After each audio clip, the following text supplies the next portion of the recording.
Bem-vindos às Conversas Abertas na Universidade. Falamos hoje do povoado pré-histórico de Leceia, também designado por povoado calcolítico em Oeiras. Fizemos uma viagem ao passado com alunos de uma universidade da terceira idade. Fomos conhecer o antigo povoado habitado durante aproximadamente 1000 anos, entre o final do Neolítico e durante a Idade do Cobre. Para falar do estudo e interesse deste monumento, está em estúdio o arqueólogo João Luís Cardoso. Obrigada, Sr. Professor, por ter aceito o nosso convite. Professor Dr. João Luís Cardoso, catedrático da Universidade Aberta, sócio efetivo da Academia das Ciências de Lisboa, foi recentemente nomeado académico correspondente estrangeiro da Real Academia de Doutores de Espanha.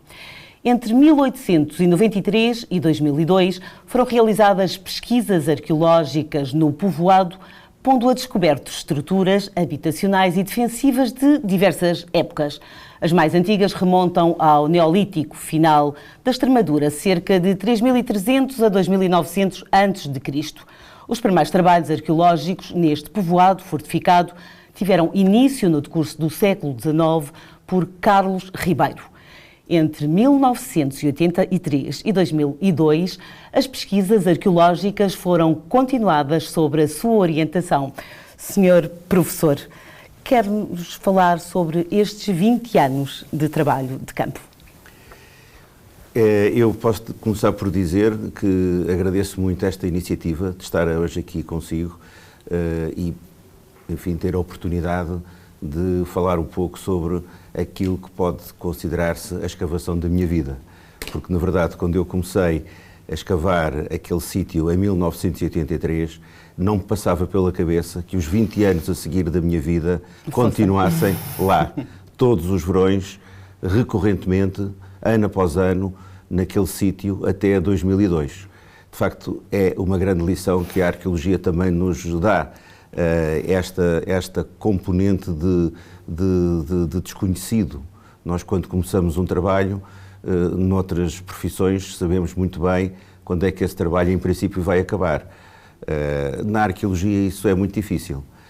Na verdade, o que se pensava de Leceia é que o sítio estava completamente, ou quase completamente arrasado, devido à erosão, devido à ação destrutiva dos homens. Não nos esqueçamos que existe ali uma povoação mesmo ao lado e que, por conseguinte, para a construção das casas era sempre necessária a pedra disponível ali no próprio local das ruínas e, portanto, tudo indicava que do sítio arqueológico várias vezes milenar já nada restaria. De facto, às vezes também há boas notícias nestes aspectos e nós viemos, de facto, a ter a boa surpresa de, ao prolongar a área escavada, virmos encontrar níveis mais profundos, ditados pelas diferenças de cotas do substrato geológico que permitiram a conservação de estruturas e, o que é mais importante, de estratigrafias em profundidade. Portanto, logo em 1983, na primeira campanha de escavações, nós viemos a encontrar essas estruturas e também a estratigrafia, as camadas de terras resultantes da ocupação do local entre 3.000 e 2.000 anos antes de Cristo, de forma mais ou menos contínua. Sem esquecer, como muito bem disse, uma pré-existência do Neolítico final, que os arqueólogos situam ainda na segunda metade do quarto milénio antes de Cristo. Portanto, se quisermos em anos de calendário, entre cerca de 3.300, 3.400 anos antes de Cristo e o final desse milénio, portanto, cerca de 3.000 anos. Portanto, é uma história que estava por contar, que nós estávamos muito longe de imaginar que naquele primeiro ano de trabalho viéssemos a ter a possibilidade de, ao longo dos 20 anos seguintes, pudéssemos contá-la de uma forma sustentada, documentada cientificamente pelos resultados obtidos. E é assim que se faz também a arqueologia. Baseia-se em evidências obtidas no terreno, falei já na estratigrafia, falei nas estruturas, podemos falar nos materiais arqueológicos. Esses são os factos materiais que o arqueólogo tem para trabalhar, mas depois há toda a componente da reconstituição das sociedades, porque, na verdade, é isso que interessa à arqueologia, é atingir as sociedades que viveram numa determinada época, como viveram, até o que pensaram, como pensaram, as dificuldades que tinham, as relações económicas que estabeleceram, reveladas pelos materiais arqueológicos encontrados, portanto, o cotidiano, o dia-a-dia dessas populações. Portanto, é esse o objetivo essencial da arqueologia e eu penso que ali conseguimos fazer aquilo que era possível nesse sentido. O professor fala muito das técnicas utilizadas na construção. Eu posso lhe perguntar qual é a particularidade mais interessante? Há várias e evoluem ao longo dos tempos. Nós estamos ali a falar de um sítio que, como disse, foi ocupado mais de 1000 anos. Nós, no Neolítico final, portanto, nessa primeira fase da ocupação, tínhamos pequenas cabanas, não havia uma preocupação defensiva evidente, não encontramos estruturas de caráter defensivo e as cabanas que existiam encontram-se em muito mau estado hoje em dia, até porque se fizeram construções por cima, na época. Claro. Portanto, essa situação é, de certo modo, semelhante àquela que nós conhecemos na atualidade. Nós, numa cidade antiga, de fundação antiga, temos muitas vezes o chamado casco histórico, temos estruturas arqueológicas por baixo daquelas que, entretanto, já em época histórica foram construídas e mesmo na atualidade nós presenciamos diariamente a demolição de edifícios para a construção de outros no mesmo lugar. Isto aconteceu no passado. Aquilo era uma cidade onde as pessoas viviam, onde tinham, de certo modo, alguns problemas parecidos com aqueles que nós hoje temos também. Também tinham um problema de espaço. Tinham um problema de certo modo, de reordenar o espaço em função das necessidades que sentiam na altura. E isso evidencia-se, de facto, pelas construções que fizeram, pelas remodelações evidenciadas e até pela diferença das arquiteturas documentadas. Relativamente a esse aspecto muito concreto que me referiu das técnicas construtivas, o que eu posso dizer é que ao longo do Calcolítico, da Idade do Cobre, logo no princípio do terceiro milénio, cerca de 2800 anos antes de Cristo, assistiu-se ali à construção de um imponente dispositivo defensivo, constituído por muralhas, por bastiões, definindo uma pré-ideia que foi concretizada na prática de uma forma articulada e programada. Quer dizer, aquilo foi uma construção planeada. E para isso era preciso haver mão de obra, era preciso haver quem soubesse dirigir as obras, como acontece nos tempos atuais. E eles, de facto, tinham ali uma grande vantagem, é que a matéria-prima disponível estava no local. Aquela plataforma rochosa é constituída por bancadas de calcários duros do Cretácico, calcários recifais duros. E, portanto, eles ali obtinham, sem grandes dificuldades, os grandes blocos de calcário que punham imediatamente em obra. Isso definiu logo, à partida, a tecnologia construtiva que integrou esses grandes blocos nas construções defensivas, sobretudo, e que tem quase sempre uma característica comum, que é a existência de dois paramentos, ou seja, duas paredes, uma exterior e outra interior, sejam muralhas, sejam bastiões, a tecnologia é sempre essa, com um enchimento interior de blocos mais pequenos, para garantir a espessura que se pretendia dar. Sim. Claro que essa espessura era fundamental para se atingir a estabilidade em altura. Quanto mais largos eram ou fossem as construções na base, mais altas seriam. E essa preocupação de altura tem também a ver com uma afirmação da pujança e do sucesso daquela comunidade. Quer dizer, aquela estrutura defensiva era utilizada também como cartão de visita, como expressão pública do sucesso e da importância daquele agrupamento humano, na própria altura. Ou seja, poderia ter um aspecto dissuasor. Havia, de facto, uma escolha pré-definida da natureza dos elementos construtivos e das suas dimensões antes de, evidentemente, as construções serem feitas. Professor, para o Conselho, o que é que esta descoberta trouxe? Esta descoberta, como disse, remonta a 1878, ao general Carlos Ribeiro, que é considerado o fundador da arqueologia e da geologia em Portugal. da geologia científica, porque antes também tinha havido trabalhos de geologia como de arqueologia, mas não tinham a componente científica organizada como método, sim, como metodologia de trabalho. De facto, ele encontrou alguns materiais à superfície, publicou uma monografia. Nesse ano de 1878, o povoado foi identificado no ano anterior, em 1877, mas desde 1877 até à altura em que eu tomei a iniciativa de fazer as primeiras cavadelas no terreno, podemos dizer assim, pouco ou nada se fez. O povoado era muito referido, muito citado, mas pouco ou nada se fez. E isso tinha a ver, em parte, também com a dificuldade de definir a área efetiva de interesse arqueológico. O povoado está classificado como imóvel de interesse público desde 1963, mas nunca foi definida, até à intervenção arqueológica que se iniciou em 1983, a sua área de interesse efetivo. E isso implicava escavações arqueológicas. Portanto, a pergunta que me faz, o que é que trouxe de novo? Trouxe de novo um sítio que, de sítio arqueológico, era apenas uma informação, era um ponto no mapa, eram meia dúzia de materiais expostos numa vitrine do Museu Geológico em Lisboa.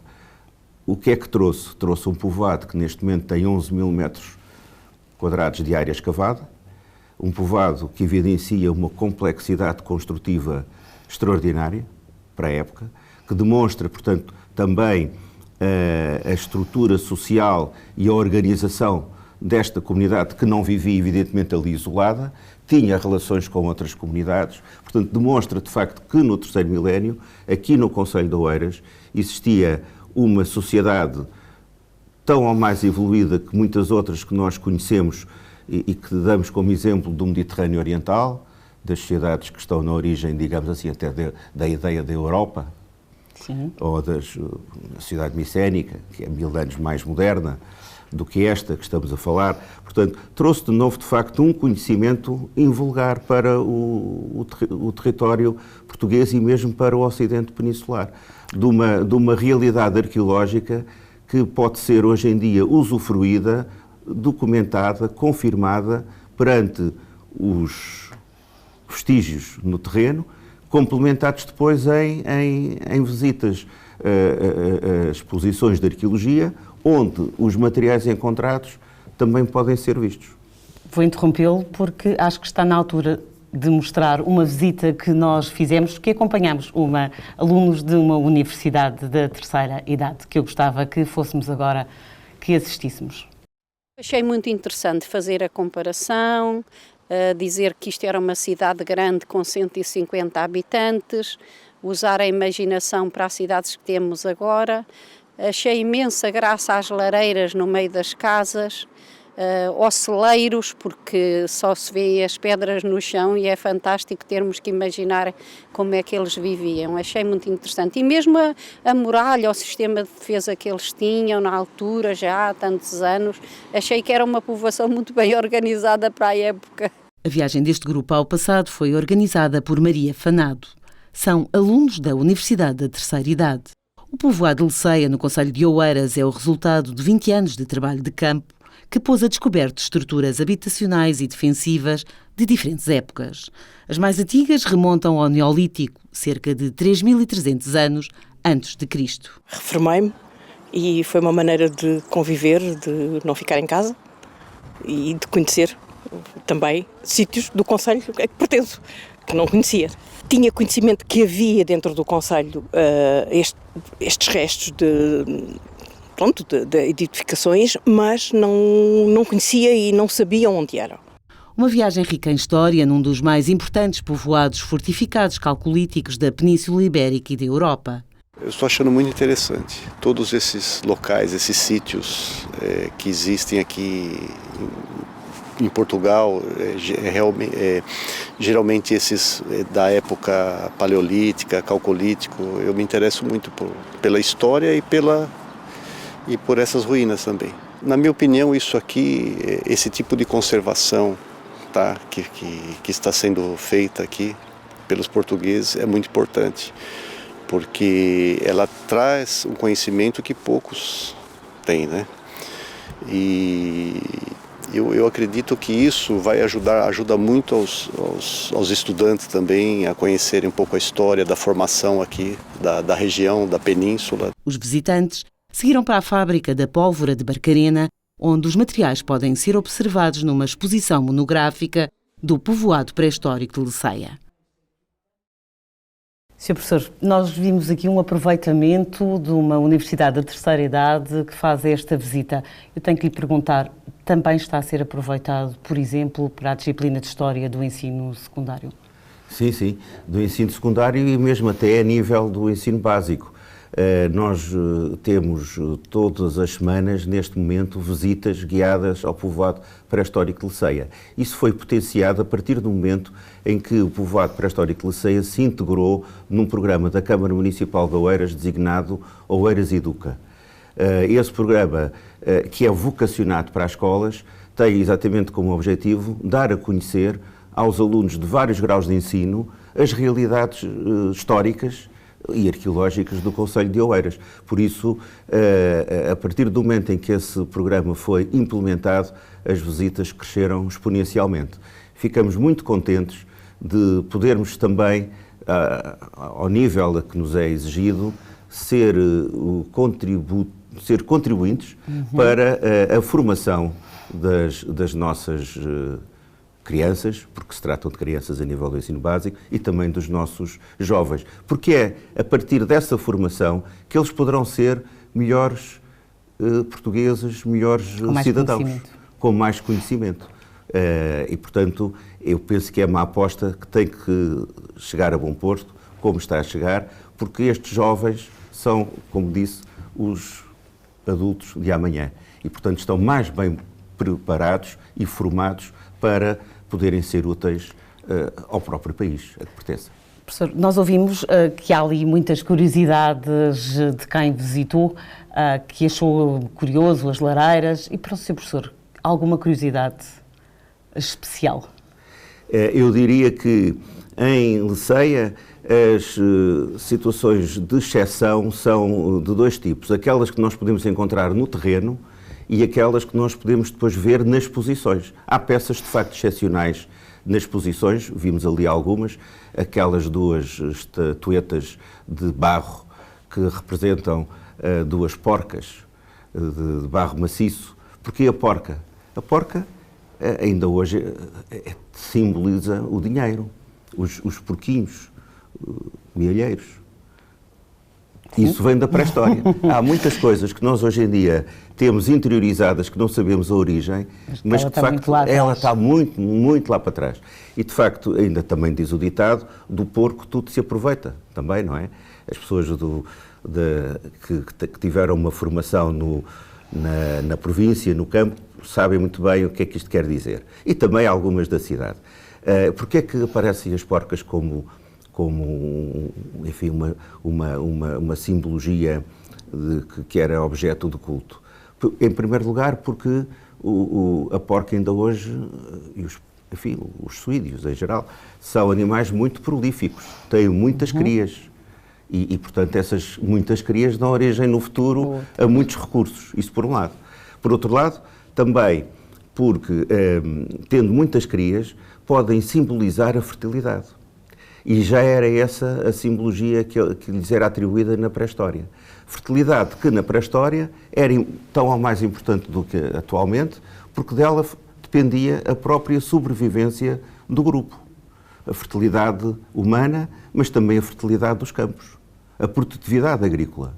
Um ano mau, do ponto de vista agrícola, era mau. Mas se fossem muitos anos, era catastrófico e podia até pôr em causa a própria sobrevivência da comunidade. Portanto, facilmente se compreende que todas as sociedades agrícolas da bacia do Mediterrâneo tinham, nesta noção da fertilidade, um objetivo importantíssimo e que merecia ser devidamente cultuado e acarinhado, digamos assim. Portanto, eu diria que no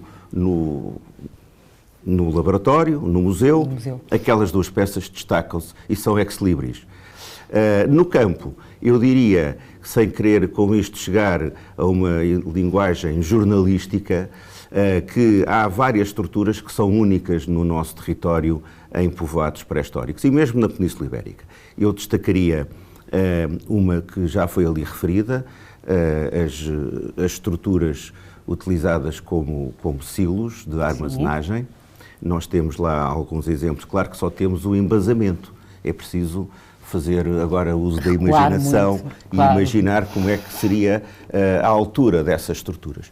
Temos 3 eiras, 3 estruturas que serviam para o processamento dos cereais. Sim. Curiosamente, essas 3 eiras não estão no exterior das estruturas defensivas, estão no interior, coisa que era estranha, porque aquilo existe espaço para trabalhar. E porquê é que estão no interior? Porque, em princípio, era uma sociedade que vivia, de alguma forma, constrangida com o perigo latente que existia já na altura para a sua própria segurança. Havia guerra, havia competição pelos melhores espaços, pelas melhores terras. Isso foi uma realidade que começou cada vez mais a afirmar-se a partir do momento em que as sociedades se transformaram em sociedades sedentárias, que passaram a depender cada vez mais do terreno que cultivavam ou que ocupavam na adjacência imediata do local em que viviam. Professor, consegue-se explicar porquê que este povoado se instalou nesta localização?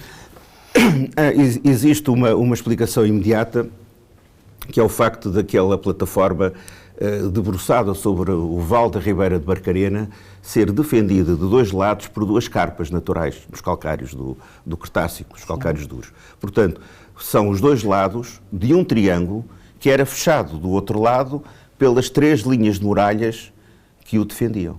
Portanto, evidentemente há sítios aqui no concelho com altitudes mais altas, mais elevadas, mas esses sítios não têm estas características tão marcadas de caráter defensivo que aquele sítio naturalmente oferecia. Portanto, com menor esforço, foi possível atingir aquilo que se pretendia, que era um espaço bem protegido, através do mínimo de investimento em termos de mão de obra humana. Porque, sendo de 2 lados já defendidos naturalmente, era apenas necessário fechar o 3º lado. E isso eles fizeram com grande eficácia, como aliás ainda hoje se vê nas estruturas defensivas que também vimos na peça. Sr. Professor, nós não fomos à fábrica da pólvora de Barcarena, onde estão expostos os materiais retirados da exploração arqueológica de Leceia, mas foi tema de uma obra da sua autoria que já lhe mereceu um prémio.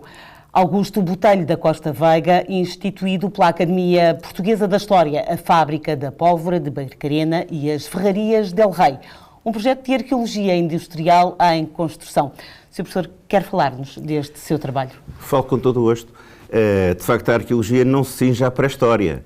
Ainda que eu tenha estado 20 anos a trabalhar, e continuarei, certamente, agora no estudo dos materiais, porque agora outra etapa se abriu a partir do momento em que nós recolhemos centenas de milhares de peças arqueológicas que carecem de estudo.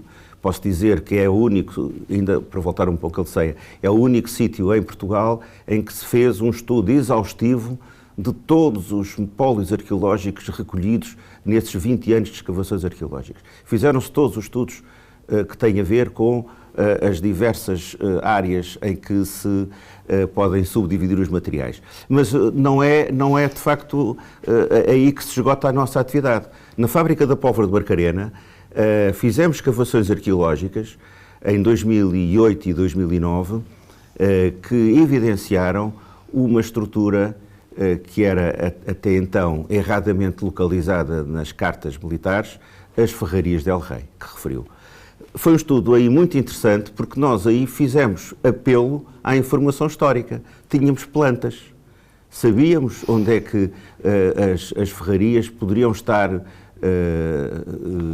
implantadas. Sabíamos, mas não tínhamos a certeza, porque esses edifícios com o tempo perderam a memória. Nós perdemos a memória dos edifícios. E, portanto, aí tivemos que fazer uma escavação que tentou confirmar no terreno aquilo que nós já sabíamos das plantas. Sabíamos que havia edifícios com determinadas características. Fomos à procura delas através da escavação. porque eram edifícios, lá está, que entretanto muitos deles foram arrasados, foram destruídos, desapareceram da memória coletiva. E tivemos a sorte de os encontrar. Isso deu aço, de facto, a uma iniciativa que foi coroada com esse trabalho que referiu e que faz o estudo de toda a fábrica da pólvora, desde a componente da produção de pólvora até à componente da produção de armas. Temos que, enfim, concluir que aquele sítio, atualmente designado a Fábrica da Pólvora de Barcarena, constituiu um complexo tecnológico-militar de primeira importância a nível peninsular. Foi sempre um complexo de jurisdição régia. Aliás, ele foi fundado por Dom João II, em 1487, é o documento mais antigo que temos sobre as ferrarias, e já nessa altura o rei, atribuindo uma importância estratégica àquela fábrica de produção de armas brancas, não eram armas de fogo, eram armas brancas, que foram ali, portanto, produzidas em grande quantidade, proibia os pedreiros que estavam envolvidos na construção daquele complexo de serem desviados para outras atividades. Daí, portanto, nós podemos concluir que para o rei, para o fundador das ferrarias, aquele era efetivamente um projeto estratégico. E assim continuou até 1988, que foi o último ano em que a fábrica da pólvora foi uma fábrica ligada à produção da pólvora. Portanto, 500 anos de uma vida, de um complexo, enfim, tecnológico-militar, que é único, mesmo na Europa é um caso único. Sr. Professor, mesmo a fechar, gostava de falar de um outro estudo em que participou, integrado numa equipa internacional, em que aponta para que o território português, como sendo relevante para a demonstração da utilização do burro doméstico, não é? O trabalho foi feito com base em exemplares recolhidos no povoado. Muito rapidamente, quer falar-nos deste trabalho? Muito rapidamente, terei mais uma vez a oportunidade de dizer que o estudo de Leceia proporcionou justamente a recolha, pode-se dizer agora com um toque jornalístico, dos restos de burro mais antigos conhecidos na Europa Ocidental. Também fazendo apelo à minha formação como geólogo e paleontólogo, quando recolhi a primeira peça no terreno, junto de um daqueles bastiões que referimos, achei que de facto para cavalo era muito pequeno, o dente, era um dente, mas isso carecia de confirmação. Fizemos uma datação de carbono 14 para ter a certeza de que o dente não era do século XIX, nem do século XVIII, nem do século XX. Essa datação confirmou que o dente era efetivamente de uma época entre 2300 e 2100 anos antes de Cristo. Depois era necessário confirmar a sua atribuição ao burro. Eu estagiei em Paris com uma grande especialista em equídeos, a Madame Vera Eisenman, no Museu de História Natural de Paris, que disse, pela morfologia, é de facto burro, mas temos que dar o passo seguinte. E o passo seguinte foi o estudo do ADN. Efetivamente, esse estudo foi feito e foi o ponto de partida para esse artigo que recentemente foi publicado, mais alargado, sobre a gênese e a difusão do burro doméstico no espaço europeu. Sr. Professor, muito obrigada pelas suas explicações. Esta foi uma viagem ao passado num dos concelhos da área metropolitana de Lisboa. Em Leceia, concelho de Oeiras, existe um povoado da Idade do Cobre que pode ser visitado. Nós voltamos dentro de 15 dias. Até lá, fique bem.